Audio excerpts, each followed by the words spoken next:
إن الحمد لله نحمده ونستعينه ونستغفره ونعوذ بالله من شرور أنفسنا ومن سيئات أعمالنا من يهده الله فلا مضل له ومن يضلل فلا هادي له وأشهد أن لا إله إلا الله وحده لا شريك له وأشهد أن محمدا عبده ورسوله يا أيها الذين آمنوا اتقوا الله حق تقاته ولا تموتن إلا وأنتم مسلمون يا أيها الناس اتقوا ربكم الذي خلقكم من نفس واحدة وخلق منها زوجها وبث منهما رجالا كثيرا ونساء واتقوا الله الذي تساءلون به والأرحام إن الله كان عليكم رقيبا يا أيها الذين آمنوا اتقوا الله وقولوا قولا سديدا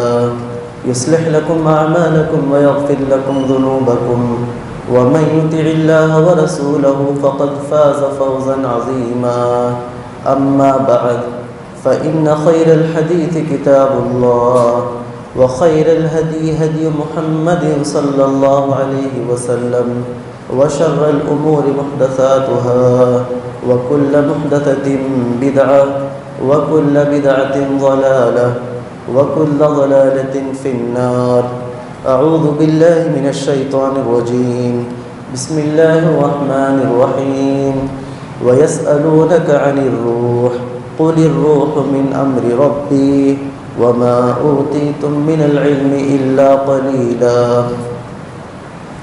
معزز و محترم مصلیان مسجد، پردہ نشین خواتین اسلام، ہر قسم کی تعریف و توصیف، حمد و ثنا، بڑائی و کبریائی اسی اللہ وحدہ لا شریک خالق کائنات مالک ارض و سما کے لیے لائق و زیبا ہے۔ درود و سلام کا نزول ہو تمام انبیاء علیہ الصلاۃ والسلام پر، بالخصوص ہم سب کے آخری نبی جناب محمد عربی صلی اللہ علیہ وسلم پر۔ میرے مسلمان بھائیوں، آج کے اس جمعہ میں ہم روح کی حقیقت، روح کی غذا، اس موضوع پر قرآن و حدیث کی روشنی میں کچھ باتیں سماعت کریں گے۔ اللہ رب العالمین نے انسان کے جسم کو مٹی سے پیدا کیا، انسان کی ضروریات کو بھی مٹی سے فراہم کیا۔ انسان کے کھانے پینے کی چیزیں، انسان کے پہننے کی چیزیں، ہوا، پانی وغیرہ، اللہ رب العالمین نے ہمیں جو پیدا کیا ہے یہ دو چیزوں کا مرکب ہے، جسم اور روح۔ اللہ نے جسم کو مٹی سے پیدا کیا، روح کو اللہ رب العالمین نے آسمانوں میں پیدا کیا، اور روح کی غذا اللہ رب العالمین نے آسمانوں سے بھیجی ہے۔ اگر ہم یہ چاہتے ہیں کہ جسمانی دنیاوی زندگی کی چیزوں سے ہم روح کو غذا پہنچا سکیں تو یہ چیز ہمارے لیے ناممکن ہے۔ اگر ہم ہماری روح کو غذا پہنچانا چاہتے ہیں تو اس کے لیے وہی چیزیں، وہی غذا اپنانا ہوگا جو اللہ رب العالمین نے آسمان سے بھیجی ہے، قرآن کی شکل میں، اللہ رب العالمین کی عبادت کی شکل میں، اللہ رب العالمین کی اطاعت کی شکل میں۔ یہی ہماری روحانی غذا ہے۔ روح کیا ہے؟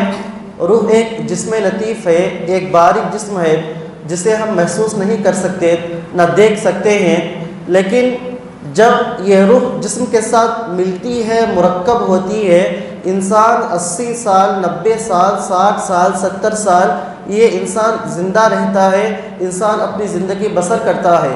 جیسے ہی روح کا تعلق جسم سے ختم ہوتا ہے، کچھ گھنٹے نہیں گزرتے کہ انسان کا جسم سڑنے لگتا ہے، انسان کا جسم خراب ہونے لگتا ہے۔ جیسے ہی یہ روح کا تعلق جسم سے ختم ہو جاتا ہے کلی طور پر، تو یہ جسم سڑنے لگتا ہے، بدبو آنے لگتی ہے، اور انسان کو تدفین کیا جاتا ہے، اور دھیرے دھیرے انسان کا سارا جسم فنا ہو جاتا ہے، ختم ہو جاتا ہے۔ اللہ رب العالمین نے سورہ اسراء کے اندر ارشاد فرمایا وَيَسْأَلُونَكَ عَنِ الرُّوحِ قُلِ الرُّوحُ مِنْ أَمْرِ رَبِّي وَمَا أُوتِيتُم مِّنَ الْعِلْمِ إِلَّا قَلِيلًا۔ اے نبی صلی اللہ علیہ وسلم، یہ لوگ آپ سے روح کے بارے میں پوچھتے ہیں کہ روح کی کیا حقیقت ہے، روح کیا ہے؟ آپ جواب دیجئے قُلِ الرُّوحُ مِنْ أَمْرِ رَبِّي، روح میرے رب کے حکم سے آتی ہے، وَمَا أُوتِيتُم مِّنَ الْعِلْمِ إِلَّا قَلِيلًا، تمہیں بہت کم علم دیا گیا، روح کے بارے میں جو تمہارا علم ہے وہ بہت کم ہے۔ یہی وجہ آپ دیکھیے سائنس اور ٹیکنالوجی اتنی زیادہ ترقی کر چکی ہے، اس کے باوجود بھی آج یہ نہیں پتہ کہ روح انسان کے جسم میں کیسے آتی ہے، کیسے جاتی ہے، ان روح کی کیا شکل ہے، کیا ماہیت ہے، جب جسم سے روح نکل جاتی ہے کلی طور پر اس وقت کیا عالم ہے۔ آج دنیا اتنی ترقی کر چکی ہے لیکن اس حقیقت کو پہچان نہیں سکی کہ روح انسان کے جسم میں کیسے رہتی ہے، کیسے آتی ہے، کیسے جاتی ہے، اس کی کیا صفت ہے، اس کا کیا رنگ ہے اور اس کی کیا کیفیت ہے۔ اللہ نے جو فرمایا وَمَا أُوتِيتُم مِّنَ الْعِلْمِ إِلَّا قَلِيلًا، اے لوگوں تمہیں روح کے بارے میں بہت تھوڑا علم دیا گیا ہے۔ روح نظر نہیں آتی ہے لیکن انسان کے جسم میں جب ملتی ہے، مرکب ہوتی ہے، اسی سے انسان کی زندگی چلتی ہے۔ صحیح مسلم کی روایت ہے وعن عبداللہ رضی اللہ عنہ قال بین انا امشی مع النبی صلی اللہ علیہ وسلم فی خریب المدینہ اذ مر به نفر من اليهود فقال قائل منهم سألوه عن الروح وقال بعضهم لا تسألوه انه يأتي بشيء تكرهونه فقال بعضهم لنسألن فقال يا ابا القاسم ما الروح فسكت فقلت انه يوحى اليه فلما انجلى عنه قال ويسألونك عن الروح قل الروح من امر ربي وما اوتيتم من العلم الا قليلا رواه مسلم او كما قال علیہ الصلوۃ والسلام۔ اللہ کے نبی علیہ الصلوۃ والسلام نے فرمایا، عبداللہ بن مسعود رضی اللہ تعالیٰ عنہ فرماتے ہیں ایک مرتبہ اللہ کے نبی صلی اللہ علیہ وسلم مدینے کے ویرانے میں چل رہے تھے، وہاں پر کچھ یہودیوں کا گزر ہوا۔ وہ یہودی آپس میں بات کر رہے تھے کہ ہم محمد صلی اللہ علیہ وسلم کے پاس جا کر کے روح کے بارے میں پوچھیں گے، روح کی حقیقت کے بارے میں پوچھیں گے۔ بعض لوگوں نے کہا مت پوچھو، وہ کئی ایسی بات کہے جس کی وجہ سے ہم کو تکلیف ہوگی، نہ پوچھو۔ کچھ لوگوں نے کہا ہم ضرور پوچھیں گے محمد صلی اللہ علیہ وسلم سے روح کے بارے میں۔ ایک یہودی کھڑا ہوا پوچھا یا ابو القاسم مر روح، اے ابو القاسم بتاؤ روح کیا ہے، روح کی کیا حقیقت ہے۔ اس کے بعد اللہ کے نبی صلی اللہ علیہ وسلم پر وحی نازل ہوتی ہے وَيَسْأَلُونَكَ عَنِ الرُّوحِ قُلِ الرُّوحُ مِنْ أَمْرِ رَبِّي وَمَا أُوتِيتُم مِّنَ الْعِلْمِ إِلَّا قَلِيلًا، کہ اے نبی صلی اللہ علیہ وسلم یہ لوگ آپ سے روح کے بارے میں دریافت کرتے ہیں، پوچھتے ہیں، آپ سے سوال کرتے ہیں، آپ جواب دیجئے کہ یسألونک عن الروح قل الروح من امر ربک، روح یہ میرے رب کے حکم سے ہے، اللہ کے حکم سے آتی ہے۔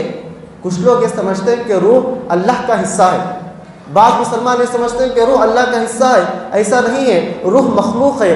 جس طریقے سے جسم اللہ کے مخلوق ہے اسی طریقے سے روح بھی اللہ تعالیٰ کی مخلوق ہے، یہ روح اللہ تعالیٰ کا حصہ نہیں ہے۔ اسی طریقے سے کچھ لوگ یہ سمجھتے ہیں کہ روحیں بھٹکتی رہتی ہیں، انسان کے وفات کے بعد کچھ لوگ حادثات کے اندر یا ایکسیڈنٹ کے اندر یا کہیں پر کوئی حادثہ پیش آتا ہے تو انسان کی روحیں بھٹکتی رہتی ہیں، ایسا معاملہ نہیں ہے، بلکہ روحوں کا ٹھکانہ ہے۔ وفات کے بعد روحیں یا تو علیین میں جاتی ہیں یا تو سجین میں جاتی ہیں، جیسے عربی کے اندر کہا گیا کل شیء یرجع الی اصلہ، ہر چیز اپنے اصل کی جانب لوٹتی ہے۔ اللہ نے روحوں کو آسمان سے پیدا کیا، انسان مرنے کے بعد، انسان کے وفات کے بعد یہ روح پھر آسمان میں چلی جاتی ہے۔ اللہ نے انسان کے جسم کو مٹی سے پیدا کیا اور وفات کے بعد یہ جسم مٹی میں دفن کیا جاتا ہے اور وہیں پر یہ اس جسم کو تدفین کی جاتی ہے اور اسی میں انسان کا جسم تحلل ہو جاتا ہے اور اسی میں یہ جسم ختم ہو جاتا ہے۔ میرے مسلمان بھائیوں، اللہ رب العالمین نے قرآن مجید کے اندر ارشاد فرمایا وَإِذْ قَالَ رَبُّكَ لِلْمَلَائِكَةِ إِنِّي خَالِقٌ بَشَرًا مِّن صَلْصَالٍ مِّنْ حَمَإٍ مَّسْنُونٍ فَإِذَا سَوَّيْتُهُ وَنَفَخْتُ فِيهِ الرُّوحِ فَقَعُوا لَهُ سَاجِدِينَ۔ اللہ رب العالمین نے فرشتوں سے کہا کہ اے فرشتوں، میں کھن کھناتی مٹی سے ایک انسان پیدا کرنے والا ہوں، جب میں اس کو بنا لوں، جب میں اس میں روح پھونکوں فَقَعُوا لَهُ سَاجِدِينَ، تم سب اس کے لیے سجدہ ریز ہو جاؤ۔ صحیح مسلم کی روایت ہے لما صور اللہ آدم ترکہ ما شاء اللہ ان یترکہ فی الجنہ فجعل ابلیس یطیف به فینظر ما ہوا فعرف انہ خلق خلقا لا یتمالک۔ صحیح مسلم کی روایت ہے اللہ رب العالمین نے جب آدم علیہ السلام کو مٹی سے بنایا، ابھی روح نہیں پھونکی، اللہ رب العالمین نے آدم علیہ السلام کو ابھی مٹی میں رکھا، ابھی روح نہیں پھونکی گئی، ابلیس وہاں سے گزرنے لگا، اللہ رب العالمین نے جنت میں رکھا آدم علیہ السلام کے پتلے کو، ابھی اس میں روح نہیں پھونکی، ابلیس وہاں سے گزر رہا تھا، دیکھ رہا تھا، جائزہ کر رہا تھا، مشاہدہ کر رہا تھا کہ اللہ رب العالمین یہ جو مخلوق پیدا کر رہا ہے یہ کیسی مخلوق ہے۔ پھر ابلیس نے دیکھا اجوف، اس نے پیٹ کے حصے کو دیکھا کہ خالی ہے، تو ابلیس پہچان گیا اور عرف خلق خلقا لا يتمالك، ابلیس جان گیا اللہ رب العالمین ایسی مخلوق پیدا کرنے جا رہا ہے جو اپنے پیٹ پر قابو نہیں کر پائے گی، اپنے پیٹ کی خواہشات پر، انسان غصے پر، خواہشات پر، انسان ایسی مخلوق ہے جو انسان اپنے غیظ و غضب پر، خواہشات پر کنٹرول نہیں کر پائے گا۔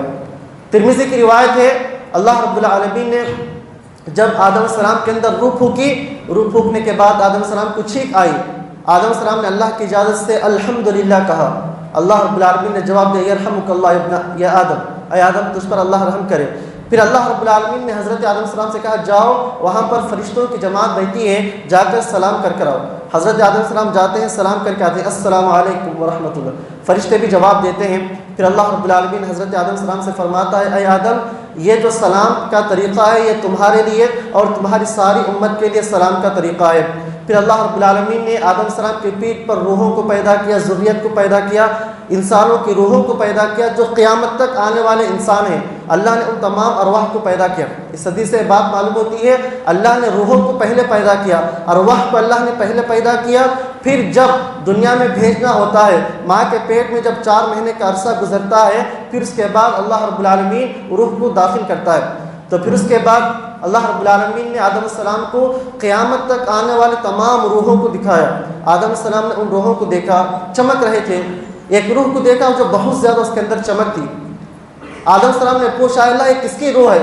تو اللہ رب العالمین نے کہا کہ یہ میرے بندے داؤد کی روح ہے جو بہت زیادہ چمکدار تھی۔ اور نبی صاحب حضرت آدم علیہ السلام نے پوچھا کہ ان کی عمر کتنی ہوگی؟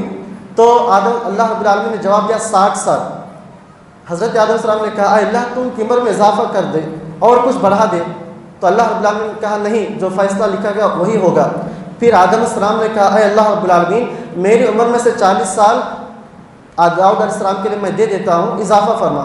تو پھر اس کے بعد اللہ رب العالمین آدم علیہ السلام کو کچھ جنت میں رکھتا ہے، پھر آدم علیہ السلام اللہ کی نافرمانی کرتے ہیں، درخت میں سے کھا جاتے ہیں، پھر توبہ کرتے ہیں، اللہ تعالیٰ معاف فرماتا ہے، پھر زمین پر اللہ رب العالمین آدم علیہ السلام کو بھیج دیتا ہے۔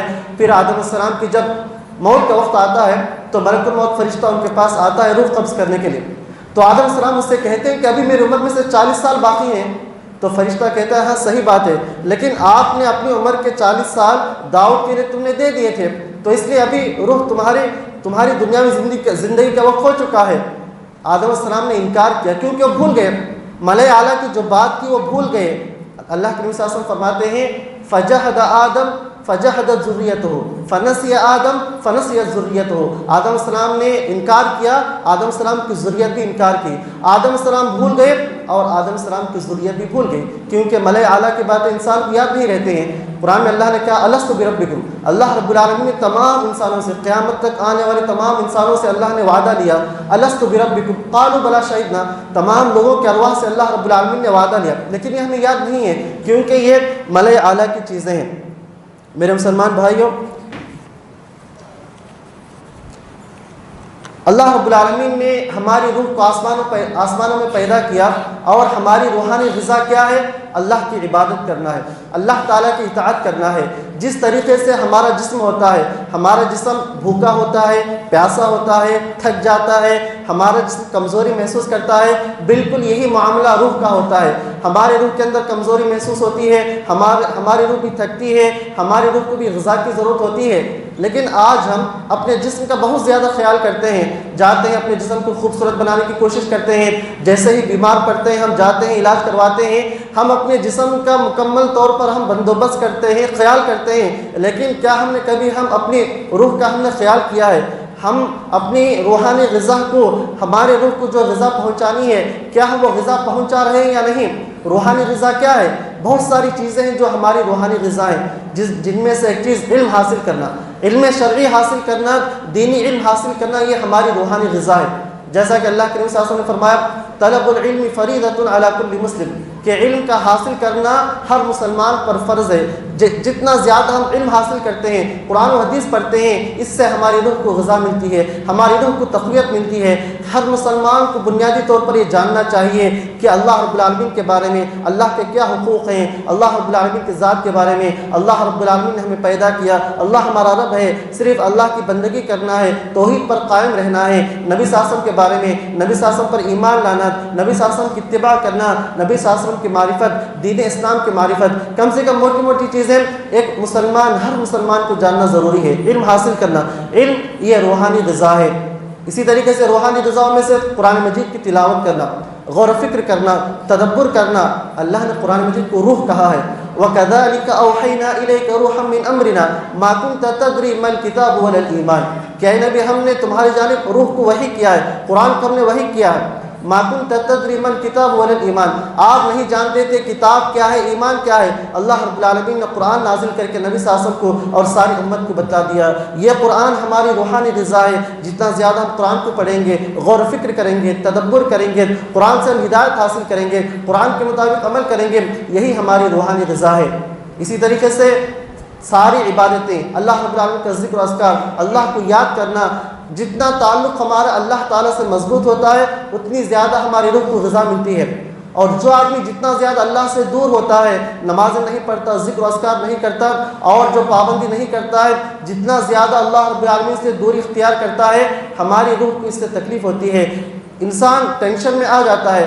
آج بہت سارے لوگوں کو جو ڈپریشن ہے، الجھنوں کا شکار ہو رہے ہیں، اس کی اہم وجہ یہی ہے کہ ہم اپنے جسم کا خیال کرتے ہیں لیکن روحانی غذا جو اللہ نے جن چیزوں میں روح کو سکون رکھا ہے، نماز پڑھنے میں، قرآن مجید کی تلاوت کرنے میں، اللہ رب العالمین کا ذکر و اذکار کرنے میں، ہمارا تعلق جتنا زیادہ اللہ تعالیٰ سے مضبوط ہوگا اتنا زیادہ سکون، اطمینان نازل ہوگا۔ اسی لیے حدیث میں اللہ کے نبی صلی اللہ علیہ وسلم نے فرمایا، مثل الذی یذکر ربہ والذی لا یذکر ربہ مثل الحی والمیت، اس آدمی کی مثال جو اللہ کو یاد کرتا ہے اور اس آدمی کی مثال جو اللہ کو یاد نہیں کرتا، مثل الحی والمیت، زندہ اور مردے کی طرح ہے۔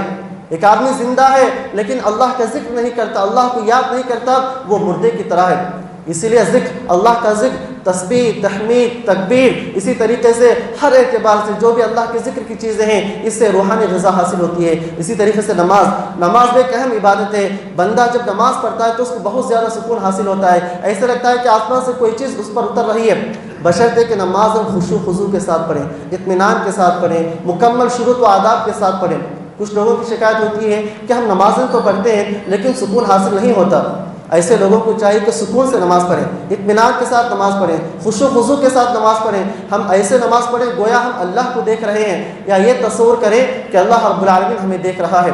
اللہ کے نبی صلی اللہ علیہ وسلم نے فرمایا، جعلت قرۃ عینی فی الصلاۃ، آپ علیہ السلام نے فرمایا کہ میری آنکھوں کی ٹھنڈک نماز کے اندر رکھ دی گئی ہے۔ بندہ جب نماز پڑھتا ہے تو اللہ تعالیٰ سے ہم کلام ہوتا ہے، اللہ رب العالمین سے گفتگو کرتا ہے۔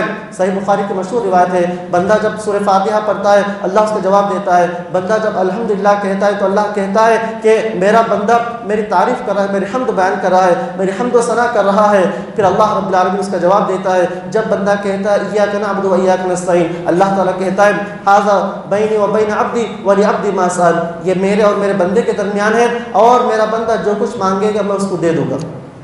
تو میرے مسلمان بھائیو، روحانی غذا میں سے نماز پڑھنا ہے، اللہ تعالیٰ کی عبادت کرنا ہے۔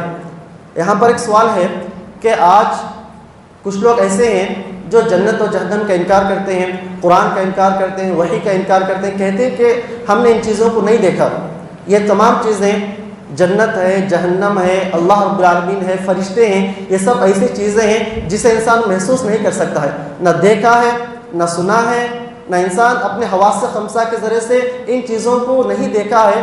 تو کچھ ملحدین، کچھ فلسفی لوگ انکار کرتے ہیں کہ اللہ تعالیٰ کا وجود نہیں ہے، نہ جنت کا وجود ہے، نہ جہنم کا وجود ہے، ان تمام غیبی چیزوں کا وہ انکار کرتے ہیں، کہتے ہیں کہ یہ محسوسات کے دائرے میں نہیں ہے۔ ایسے لوگوں کو معلوم ہونا چاہیے انسان کی عقل بہت ہی کم ایسی چیزیں ہیں جو انسان اپنی عقل سے پا سکتا ہے۔ بے شمار ایسی چیزیں ہیں جو انسان کے عقل سے بالاتر ہیں، بہت ساری ایسی چیزیں ہیں جس سے انسان کی عقل پا نہیں سکتی ہے۔ اسی میں سے روح ہے۔ روح ایک واضح مثال ہے۔ روح ہر آدمی اس کو مانتا ہے، چاہے مسلمان ہو، کافر ہو، مشرک ہو، ملحد ہو، ہر آدمی روح کو مانتا ہے۔ جب روح کا تعلق جسم سے ختم ہوتا ہے یہی موت ہے۔ تمام انسان اس بات کو، اس حقیقت کو مانتے ہیں کہ انسان کے جسم کے اندر روح ہوتی ہے، اور یہ روح جب جسم سے الگ ہوتی ہے تو یہی موت ہے۔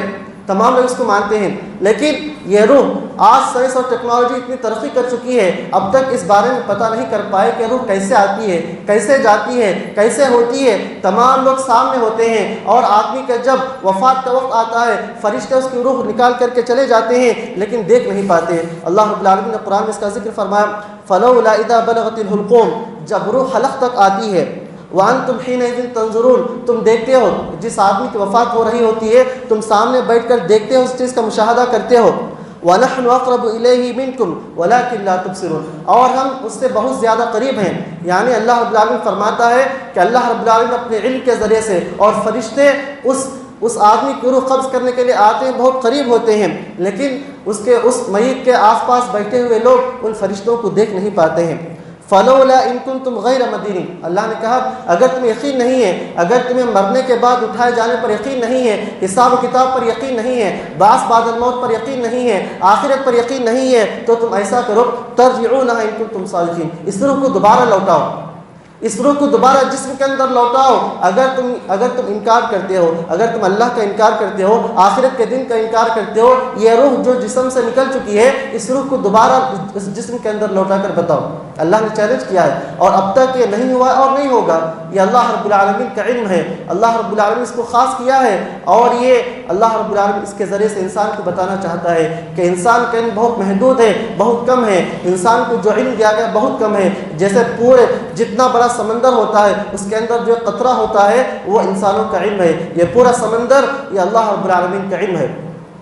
میرے مسلمان بھائیوں، روح اور جسم کا 5 اعتبار سے تعلق ہوتا ہے۔ روح کا تعلق جسم کے ساتھ 5 چیزوں میں ہوتا ہے۔ پہلی چیز، جب بچہ ماں کے پیٹ میں ہوتا ہے۔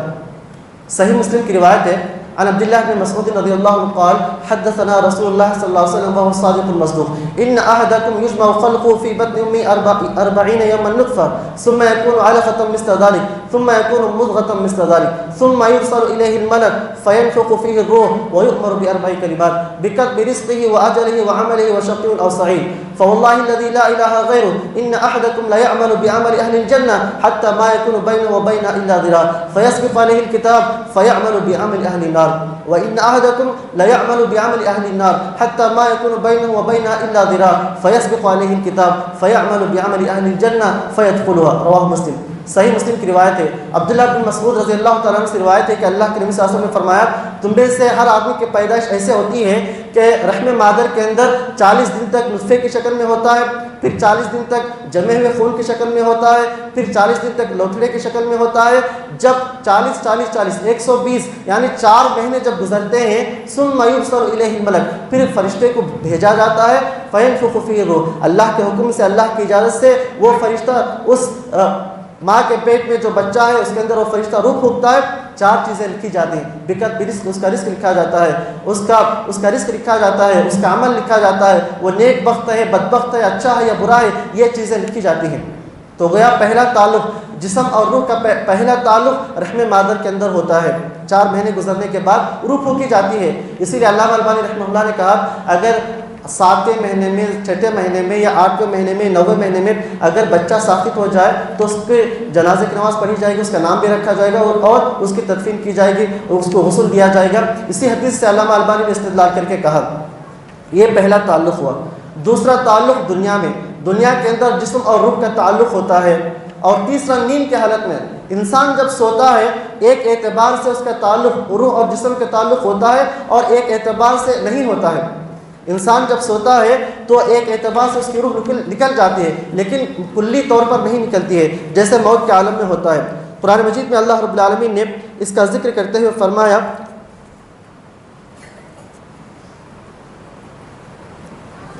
اللہ یتوفی الانفس حین موتها والتي لم تمت في منامها فيمسك التي قضى عليها الموت ويرسل الاخرى۔ اللہ یتوفی الانفس حین موتها، اللہ تعالیٰ موت دیتا ہے جب وقت آتا ہے، واللتی لم یمت، اور اللہ تعالیٰ جن کو موت نہیں دیتا، یعنی انسان جب سوتا ہے تو روحیں جاتی ہیں، اور جن کی مدت ختم ہو جاتی ہے، جن کی عمر ختم ہو جاتی ہے، اللہ رب العالمین ایسے ارواح، ایسے روحوں کو روک لیتا ہے، اور جن کی مدت ابھی باقی ہے اللہ رب العالمین ایسے ارواح کو چھوڑ دیتا ہے۔ اسی لیے نیند کو وفات صغریٰ کہا گیا ہے، چھوٹی وفات۔ نیند آدمی جب سو جاتا ہے تو اس کو وفات صغریٰ کہا گیا ہے۔ اسی لیے آدمی نیند کی حالت میں انسان کی روح ادھر ادھر جاتی ہے۔ بسا اوقات جو لوگ مر چکے ہیں ان کے ارواح سے زندوں کی روحیں ملاقات کرتی ہیں، بات چیت ہوتی ہے، تو بعض حدیث کے اندر اس کا ثبوت موجود ہے۔ تو یہ تیسرا ہوا۔ اور چوتھا برزخ کی زندگی میں، برزخ کی زندگی میں انسان کے وفات کے بعد بھی جسم اور روح کا تعلق ہوتا ہے، کنیکشن ہوتا ہے۔ اور پانچواں آخرت کے دن، آخرت کے دن، قیامت کے دن روح اور جسم کا مکمل طور پر کنیکشن ہوتا ہے، مکمل طور پر اس کا تعلق ہوتا ہے۔ لیکن یہاں پر اہم چیز یہ ہے کہ دنیا کی زندگی میں اصل اعتبار جسم کا ہے، روح جسم کے تابع ہے۔ کیا مطلب ہے؟ دنیاوی زندگی میں اصل اعتبار جسم کا ہوگا، اصل اعتبار جو اللہ رب العالمین نے ہم پر عبادتوں کو مکلف کیا ہے۔ انسان اپنے جسم سے نماز پڑھتا ہے، روزے رکھتا ہے، وہ اچھائیاں کرتا ہے، گناہوں سے بچتا ہے۔ دنیا کی زندگی میں اصل اعتبار جسم کا ہوگا، روح جسم کے تابع ہے۔ برزخ کی زندگی میں اصل اعتبار روح کا ہوگا، ثواب ملے گا یا عذاب ملے گا روح کو ہوگا، اور جسم اس کا تابع ہے۔ اب یہ عذاب قبر، چاہے انسان فطری موت مر جائے، ڈوب کر مر جائے، جل کر کے مر جائے، یا کوئی عمارت گر کر کے مر جائے، یہ برزخ کے مرحلے میں انسان کو چاہے عذاب ہو یا نعمتیں ہم برابر ملتی ہیں، لیکن ہم اس کا ادراک نہیں کر سکتے، ہم اس کا مشاہدہ نہیں کر سکتے۔ ایک حدیث میں اللہ کے نبی صلی اللہ علیہ وسلم نے فرمایا واللہ لو تعلمون ما اعلم لضحکتم قلیلا ولبکیتم کثیرا، اگر جو چیزیں میں جانتا ہوں، سنتا ہوں، ان چیزوں کو اگر تم جان لو گے تو کم ہنسو گے اور زیادہ رو گے۔ ایک اور حدیث میں اللہ کے نبی صلی اللہ علیہ وسلم نے کہا کہ قبر کے اندر جو عذاب دیا جاتا ہے اگر تم سن لو گے تو مردوں کو دفن کرنا چھوڑ دو گے۔ کیوں؟ اس ڈر سے کہ جب قبر میں دفن کیے جائیں گے تو عذاب دیا جائے گا۔ نبی صلی اللہ علیہ وسلم نے فرمایا کہ اگر تم عذاب قبر سنو گے، مشاہدہ کرو گے تو تم لوگوں کو تدفین کرنا ہی چھوڑ دو گے۔ تو برزخ کی زندگی میں اصل اعتبار روح کو ہوتا ہے، اصل نعمتیں یا اسی طریقے سے سزائیں جو آدمی جس چیز کا مستحق ہوگا وہ روح کو دیا جائے گا، اور جسم اس کا تابع ہوگا۔ کچھ لوگ اعتراض کرتے ہیں کہ ہم جب قبر کھول کر دیکھتے ہیں تو کچھ نظر نہیں آتا، نہ ہم کو پتہ چلتا اس کو عذاب دیا جا رہا ہے، نہ نعمتیں نظر آتی ہیں، ہم دنیاوی آنکھوں سے اس کو دیکھ نہیں سکتے۔ جیسے ایک کمرے میں 3 لوگ ہیں، 2 لوگ سو رہے ہیں اور ایک آدمی جاگ رہا ہے۔ 2 لوگ تو سو رہے ہیں، ایک آدمی اپنی نیند کے اندر وہ اچھی چیزوں کا مشاہدہ کر رہا ہے، کوئی چیز کھا رہا ہے، باغات کے اندر گھوم رہا ہے، اس کو نعمتیں مل رہی ہیں، وہ خواب کے اندر، نیند کے اندر اس چیز کو محسوس کرتا ہے۔ اور ایک آدمی جو سو رہا ہے، خواب کے اندر کوئی سانپ یا بچھو اس کا پیچھا کر رہا ہے، یا کوئی تکلیف دہ چیز، کوئی گھبراہٹ والی چیز وہ دیکھتا ہے، تو خواب کے اندر، نیند کے اندر وہ آدمی اس چیز کو محسوس کرتا ہے۔ اور جو آدمی بیٹھا ہے، اس بیٹھے ہوئے وہ جو آدمی بیٹھ کر ہے، جو 2 لوگ سو رہے ہیں اور وہ آدمی جو بیٹھ کر ہے، ان لوگوں کے بارے میں اس کو پتہ نہیں ہوتا ہے نیند میں ان کو کیا ہو رہا ہے۔ ایک آدمی ڈر رہا ہے اور ایک آدمی نعمتوں میں ہے۔ جو آدمی بیٹھا ہے سوئے ہوئے آدمی کے تعلق سے پتہ نہیں ہے، اور جو 2 لوگ سوئے ہیں وہ بیٹھے ہوئے آدمی کے بارے میں پتہ نہیں کو کیا کر رہا ہے، اس کی کیفیت سے وہ واقف نہیں ہے۔ بالکل اسی طریقے سے یہ برزخ کی زندگی کا یہ مرحلہ ہے کہ ہم اس کا مشاہدہ نہیں کر سکتے ہیں۔ اللہ رب العالمین نے ہمیں جو پیدا کیا، دنیا کی زندگی میں رکھا، ہم دنیا میں رہتے ہوئے اس چیز کا مشاہدہ نہیں کر سکتے، لیکن جب برزخ کی زندگی کا جب مرحلہ ہوتا ہے تو برابر یہیں پر ہمارے ایمان کا تقاضا ہے، یہیں پر ہمارے ایمان کے امتحان ہے۔ ہم نے نہ جنت کو دیکھا، نہ جہنم کو دیکھا، نہ عذاب قبر دیکھا، ہم ان چیزوں پر اس لیے ایمان لاتے ہیں کہ اللہ نے فرمایا، اللہ کے نبی صلی اللہ علیہ وسلم نے فرمایا، یہی تصدیق ہے۔ اسی لیے حضرت ابوبکر صدیق رضی اللہ تعالیٰ کا مقام اور مرتبہ اونچا تھا۔ حضرت ابوبکر صدیق رضی اللہ عنہ کے پاس مشرکین مکہ نے آ کر کے کہا کہ اگر کوئی آدمی ایک ہی رات میں مکہ سے بیت المقدس سے پورے 7 آسمانوں کی سیر کر کے آئے، اے ابوبکر کیا تم اس بات کی تصدیق کرو گے، یقین کرو گے؟ تو حضرت ابوبکر رضی اللہ عنہ نے کہا نہیں۔ تو پھر کہا گیا جو تمہارے ساتھی محمد ہیں یہ کہتے ہیں کہ ایک ہی رات میں یہ مکہ سے بیت المقدس گئے، پھر وہاں سے 7 آسمانوں کی سیر کر کے آئے۔ تو حضرت ابوبکر صدیق نے کہا اگر محمد صلی اللہ علیہ وسلم کہتے ہیں تو میں اس بات کی تصدیق کرتا ہوں، یقین کرتا ہوں، یہی ہمارے ایمان کی علامت ہے، یہ ایمان کی نشانی ہے۔ جو اللہ نے کہا، جو نبی صلی اللہ علیہ وسلم نے کہا، ہم اس کو من وعن تسلیم کرتے ہیں، ان چیزوں پر ایمان لاتے ہیں۔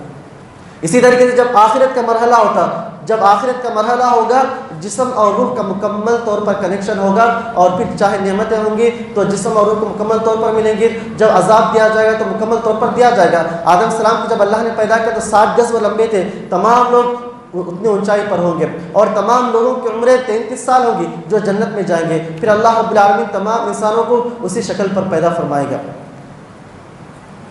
سنن ابو داؤد کی روایت ہے، مسند احمد کی روایت ہے، جس میں اللہ کے نبی صلی اللہ علیہ وسلم نے ایک نقشہ کھینچا ہے مومن اور کافر کے جب دنیا سے نکلنے کا مرحلہ ہوتا ہے۔ اللہ کے نبی صلی اللہ علیہ وسلم اس کو واضح طور پر بیان فرمایا ہے۔ صحیح مسلم، یہ مسند احمد اور ترمذی کی روایت ہے، ابو داؤد کی روایت ہے۔ علی البراء بن عازب رضی اللہ عنہ قال كنا في جنازة في بقيع الغرقد فأتانا النبي صلى الله عليه وسلم فقعد وقعدنا حوله كأن على رؤوسنا الطير وهو يلحد لهم فقال أعوذ بالله من عذاب القبر 3 مرات ثم قال إن العبد المؤمن إذا كان في إقبال من الآخرة وانقطاع من الدنيا نظرت إليه الملائكة على كأن على وجوههم الشمس معهم كفر من أكفان الجنة وحنوط من حنوط الجنة فجلسوا منه مد البصر۔ برا بن عازب رضی اللہ تعالیٰ عنہ کہتے ہیں ایک مرتبہ ہم ایک انصاری صحابی کے جنازے میں ہم بیٹھے ہوئے تھے، جنت البقیع بقیع الغرقد میں ہم بیٹھے ہوئے تھے، لہر کھودی جا رہی تھی، صحابہ کرام پرسکون ماحول میں بیٹھے تھے، گویا ان کے سروں کے اوپر پرندے، اتنی سکینت طاری تھی۔ نبی صلی اللہ علیہ وسلم ایک لکڑی سے قرید رہے تھے، اللہ کے نبی صلی اللہ علیہ وسلم صحابہ سے کہا استعیذوا باللہ من عذاب القبر، عذاب قبر سے اللہ کی پناہ طلب کرو، 3 مرتبہ اللہ کے نبی صلی اللہ علیہ وسلم نے فرمایا۔ پھر اللہ کے نبی صلی اللہ علیہ وسلم نے فرمایا جب ایک مومن بندے کا دنیا سے جانے کا وقت ہوتا ہے، جب ایک مومن بندہ آخرت کی جانب جاتا ہے، دنیاوی زندگی کا مرحلہ ختم ہوتا ہے، آخرت کی جانب متوجہ ہوتا ہے، اس کے پاس فرشتے آتے ہیں، جس طریقے سے سورج کی چمک ہے، ان کے چہرے سورج کی طرح چمک رہے ہوتے ہیں، اور وہ فرشتے جنت سے کفن لے کر آتے ہیں، جنت سے خوشبو لے کر آتے ہیں، ریشم کا کفن لے کر آتے ہیں، اور آ کر کہتے ہیں ایتھا الروح الطیبہ اخرجی، اے پاکیزہ روح نکل جا۔ وہ روح اتنی آسانی سے نکلتی ہے، اتنی آسانی سے نکلتی ہے، جس طریقے سے مشکیزے سے پانی کے قطرے نکلتے ہیں، جس طریقے سے مٹکا ہوتا ہے، مٹکے سے جس طریقے سے پانی کے قطرات جتنے آسانی سے نکلتے ہیں، اتنی آسانی سے اس کی روح جسم سے نکل جاتی ہے۔ پھر رحمت کے فرشتے، ملک الموت وہ اپنے ہاتھ میں رکھتا ہے، پھر رحمت کے فرشتے اس کو لیتے ہیں اور لے کر کے آسمانوں میں جاتے ہیں۔ تمام فرشتے پوچھتے ہیں کہ پاکیزہ روح کس کی ہے؟ کہتے ہیں کہ فلاں فلاں آدمی کی روح ہے۔ پھر اس کے بعد آسمانوں کی جانب لے جایا جاتا ہے، آسمان کھولنے کے لیے طلب کیا جاتا ہے، آسمان کے دروازے کھول دیے جاتے ہیں، پھر پہلے آسمان، دوسرے آسمان، تیسرے، چوتھے، پانچویں، ساتویں لے جاتے ہیں، اور فرشتے ساتھ میں الوداع کہتے ہیں۔ اللہ رب العالمین کہتا ہے کہ میرے اس بندے کا نام علیین میں لکھ دو، اللہ تعالیٰ حکم دیتا ہے کہ میرے اس بندے کا نام علیین میں لکھ دو اور زمین پر لوٹا دو۔ منہا، اللہ تعالیٰ کہتا ہے میں نے انسانوں کو مٹی سے پیدا کیا، دوبارہ میں مٹی میں واپس کر دوں گا اور پھر مٹی سے لوگوں کو زندہ کروں گا۔ پھر اس کو لایا جاتا ہے، پھر قبر کے اندر دوبارہ اس کی روح جسم کے ساتھ ملائی جاتی ہے۔ منکر نکیر جو 2 فرشتے آتے ہیں، کالے اور نیلے ہوتے ہیں، سوال کرتے ہیں من ربک من نبیک ما دینک۔ یہ تمام مومن بندہ ان تمام سوالات کے جوابات دیتا ہے۔ اوپر سے آسمان سے آواز آتی ہے ان صدق عبدی، میرے بندے نے سچ کہا، ففرشوہ من الجنہ، اس کے لیے جنت کا بستر بچھا دو، اس کے لیے جنت کی کھڑکی کھول دو، اور جنت سے نعمتیں ہوائیں آ رہی ہوتی ہیں۔ پھر اس کے بعد ایک خوبصورت نوجوان آتا ہے جو اچھے حیت میں آتا ہے اور اس کے کپڑے اچھے ہوتے ہیں، اس سے خوشبو آ رہی ہوتی ہے۔ وہ پوچھتا ہے کہ تو کون ہے؟ ایسے لگتا ہے تو کوئی خوشخبری لے کر آ رہا ہے۔ وہ کہتا ہے کہ میں تیرا نیک عمل ہوں۔ پھر وہ بندہ اللہ تعالیٰ سے کہتا ہے اے اللہ اقم الساعہ، قیامت قائم فرما تاکہ میں اپنے اہل و عیال کی جانب لوٹ جاؤں۔ وہ جو جنت کا مشاہدہ کرتا ہے، جنت کے دیدار کرتا ہے، وہ کہتا ہے اے اللہ قیامت جلد سے جلد قیامت قائم فرما تاکہ میرے جنت میں جو میرے اہل و عیال ہیں ان کی جانب میں لوٹ سکوں۔ اس کے بالمقابل جب ایک کافر بندے کے وفات کا وقت آتا ہے تو فرشتے انتہائی سیاہ اور ڈرونے شکل میں آتے ہیں، جہنم سے کفن لے کر آتے ہیں اور ٹاٹ لے کر کے آتے ہیں جس سے انتہائی بدبو آ رہی ہوتی ہے۔ جیسے کوئی جانور مر جاتا ہے، مرنے کے بعد جسے بدبو آ رہی ہوتی ہے ویسے بدبو آتی ہے، اور وہ آتے ہیں، فرشتے کہتے ہیں اے بدبخت تو نکل جا جسم سے۔ وہ نکلنا نہیں چاہتی ہے، فرشتے سختی سے کھینچ کر کے نکالتے ہیں۔ وَلَوْ تَرَىٰ إِذِ الظَّالِمُونَ فِي غَمَرَاتِ الْمَوْتِ وَالْمَلَائِكَةُ بَاسِطُو أَيْدِيهِمْ أَخْرِجُوا أَنفُسَكُمْ۔ کاش کہ اس وقت آپ دیکھتے کہ ظالم کی روح جسم سے نکلنا نہیں چاہتی ہے، فرشتے اس کو مار کر کے نکالتے ہیں، جس طریقے سے جھاڑی میں، کانٹے دار جھاڑی میں جب بھیگا ہوا اور اس میں لگتا ہے اس کو کھینچتے ہیں تو مکمل طور پر نہیں آتا ہے، بالکل اسی طریقے سے وہ روح فرشتے سختی سے نکالتے ہیں۔ قرآن میں اللہ نے فرمایا وَالنَّازِعَاتِ غَرْقًا وَالنَّاشِطَاتِ نَشْطًا، اللہ نے کہا قسم ہے ان فرشتوں کی جو کافر کے جسم کے اندر ڈوب کر سختی سے اس کی روح کو نکالتے ہیں۔ پھر آخر اس کی روح کو نکال لی جاتی ہے، عذاب کے فرشتے اس کو لیتے ہیں، آسمانوں میں جاتے ہیں اور فرشتے پوچھتے ہیں یہ کس بدبخت کی روح ہے؟ اس سے بدبو آ رہی ہوتی ہے اور پوچھتے ہیں کہ یہ جہنم میں یہ بدبخت کون ہے؟ کہتے ہیں فلاں فلاں آدمی ہے۔ پھر اس کے بعد آسمانوں میں لے جایا جاتا ہے، لیکن آسمان کے دروازے نہیں کھولے جاتے ہیں، لا تفتح لهم ابواب السماء ولا يدخلون الجنہ حتى يلج الجمل في سم الخياط. ایسے بدبخت کافر مشرک گنہگار مجرم کے لیے آسمان کے دروازے نہیں کھولے جاتے ہیں. اللہ رب العالمین نے فرمایا لا تفتح لهم ابواب السماء ولا يدخلون الجنہ, یہ اس وقت تک جنت میں نہیں جائیں گے حتى يلج الجمل في سم الخياط, یہاں تک کہ اونٹ سوئی کے ناکے میں سے نہ گزر جائے. سوئی کا جو سوراخ کتنا ہوتا ہے, اس سوئی کے سوراخ میں سے جب تک اونٹ نہیں گزرے گا تب تک کہ جنت میں نہیں جائیں گے. یعنی محال ہے, ناممکن ہے, ان کافروں کا ان مجرموں کا جنت میں جانا ناممکن ہے.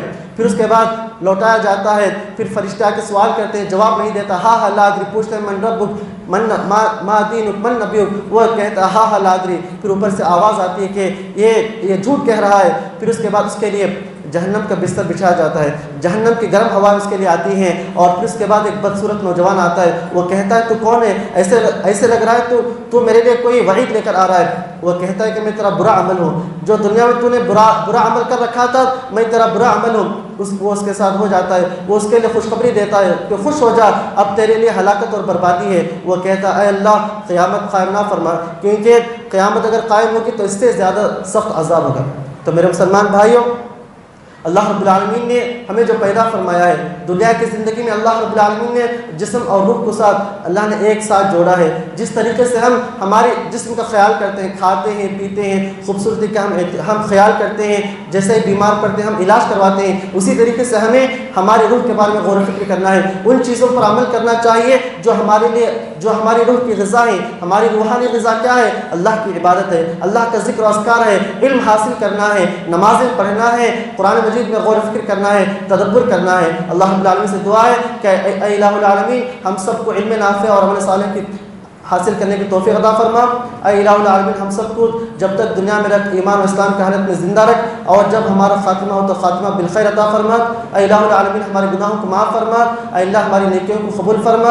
اے الہ العالمین جس طریقے سے تیرے ہم اس گھر میں جمع ہیں, ہم سب کو جنت الفردوس اعلیٰ علی میں جگہ نصیب فرما. آمین. وآخر دعوانا الحمد للہ رب العالمین.